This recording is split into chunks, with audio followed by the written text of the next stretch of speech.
단기 스윙이라고 하면 일단 단기 스윙에 대한 개념부터 잡아야 돼요.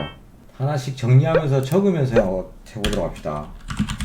단기 스윙이라고 하면 말 그대로 짧은 시간 이내 스윙이니까 단타는 아니고 오버나잇을 할 수 있는 자리에서 잡는 게 좋겠죠. 시간을 좀 정해 보겠습니다. 2박 3일 또는 3박 4일 그리고 5일 매매 정도로 한정시켜 보도록 할게요. 짧은 구간에서 스윙으로 5일 기간 동안 잡고 갈 수 있는 타점을 크게 두 가지 관점으로 볼 수 있어요. 뭐 여러 가지가 많이 있을 수 있는데 그런 애들은 빼고, 첫 번째 돌파의 기준에서 맥점을 잡을 거, 무엇을 볼린저 상단 돌파 또는 전고점 돌파, 그리고 파라볼릭 금밭 출현 시 돌파 매매로 보고 단권에서 짧게 금밭이 뜨자마자 잡는 매매, 뭐 이 정도를 기법적 라인의 기준이라고 볼게요. 그러면 기법적 라인에서 볼린저 밴드 상단 돌파와 전고점 돌파, 파라볼릭 금밭 출현했을 때만 타점을 잡으면 스윙이 다 되느냐? 그렇진 않죠. 돌파의 기준이기 때문에 스윙 관점에서 강한 종목을 선택하는 게 중요합니다. 강한 종목이라고 하면 어떻게 돼요? 이슈가 들어오고 이슈가 지속성을 가질 수 있는 테마군, 재료군을 선택해서 타점을 잡는 게 중요하겠죠.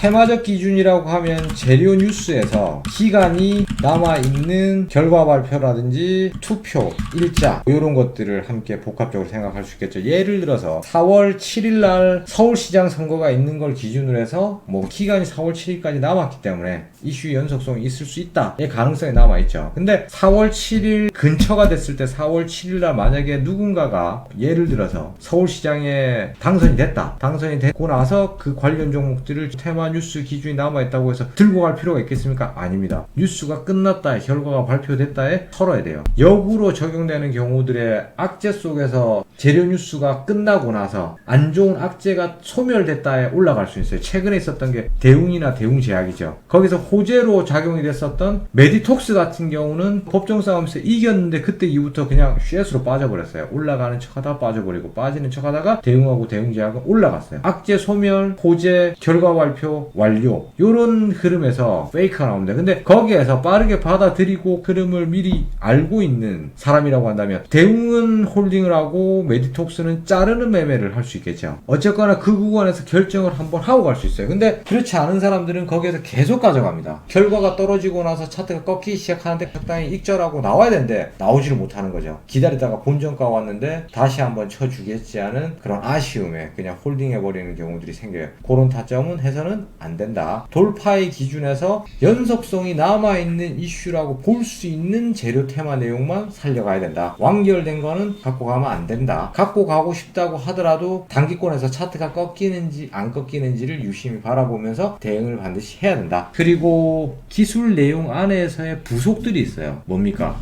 5일선 기준에서 타점을 잡으려고 그러면 거래량이 15일 이내에서 동반되어진 흔적이 있는 종목을 선별해라. 15일 정도면 매매 일수로 봤을 때 3주거든요. 한 달 선 조금 못 미치게 되는 건데 세력이 한번 힘을 빵 터트리고 거기서 바로 빵빵빵빵빵 치고 하느냐, 그런 종목은 사실 몇 개 안 돼요. 빵 터트리고 흔들고 뺀 다음에 거기서 조용히 있다 갑자기 빵 또 터지거든요. 그러면 예상을 하고 있을 수 있는 가능성이 있죠. 이 내용을 조합해서 검색기에다가 집어넣게 되면 돌파를 하고 눌림목 또는 돌파해서 고점에서 횡보하는 종목들을 미리 선별해서 검색기로 흐름을 읽어낼 수 있겠죠. 그럼 이렇게 하고 나서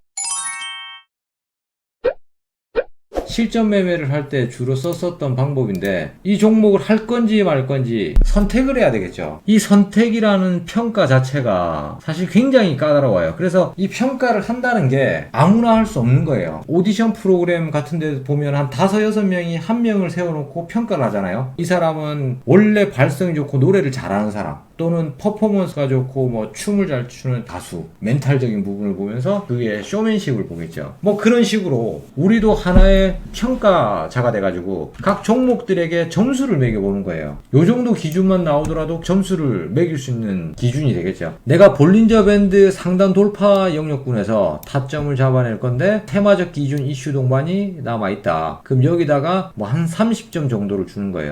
그리고 재료 뉴스 이슈가 남아있다. 결과 발표 예정이 남아있다 또 30점. 15일 이내에 강한 힘이 있었다. 이것도 뭐 돌파로 볼 것이냐, 슈팅이 나오고 횡보가 좋으냐, 이런 걸 가지고 또 한 20점 정도의 점수를 또 줄 수 있겠죠. 그 기법적 라인에서 볼린저 밴드를 이전에 얼마나 수렴되고 만들어냈느냐, 이런 것들을 보면서 각 기법대로 타점들이 나올 거니까 한 20점 정도의 점수를 매겨주면서 볼린저 상단 돌파했으니까 무조건 20점이에요. 그렇진 않죠. 얼마나 수렴이 많이 된 볼린저 상단 돌파냐, 이런 거에 따라서 점수를 1점에서 20점까지 다양하게 줄 수가 있겠죠. 그렇게 평점을 뭐 볼린저가 나왔는데 뭐 한 10점 정도, 테마적 기준에서 봤더니 아유 또 한 노말에 한 15점, 재료뉴스 이슈가 뭐 아리까리에 또 한 15점, 거래량 동반 확실하게 힘은 들어오긴 했어, 뭐 한 15점 해가지고 줘봐야 55점밖에 안 되는 거 아니야. 이러면은 이제 탈락. 이 한 종목을 갖고 이렇게 점수를 매기하는 게 아니라 여러 종목의 점수를 매길 수 있겠죠. 그냥 무턱대고 하다 보면 혼돈이 생긴다는 거죠. 이 테마도 좋고 저 테마도 좋고 이 기법도 괜찮은 거 저 기법도 괜찮은 거, 계속해서 기준을 잡지 못하고 평가를 내리지를 못해요. 하나씩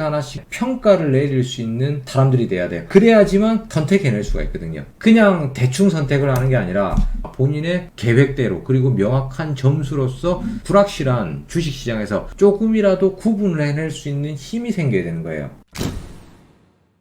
15일 이내에 거래량이 동반되었었던 흔적이 들어왔다. 요것도 어느 정도 기법적 이해가 있어야 되는데 좀 애매한 부분이 있죠. 거래량이 동반됐다고 하면 큰들기에서 빠졌다고 하더라도 장대봉이 출몰했을 확률이 높아요. 그러면 일반 보합장에서 뭐 3%에서 5% 정도의 흐름을 보여줬었던 종목이면, 이 종목이 거래량이 동반됐다 그러면 플러스 마이너스권에서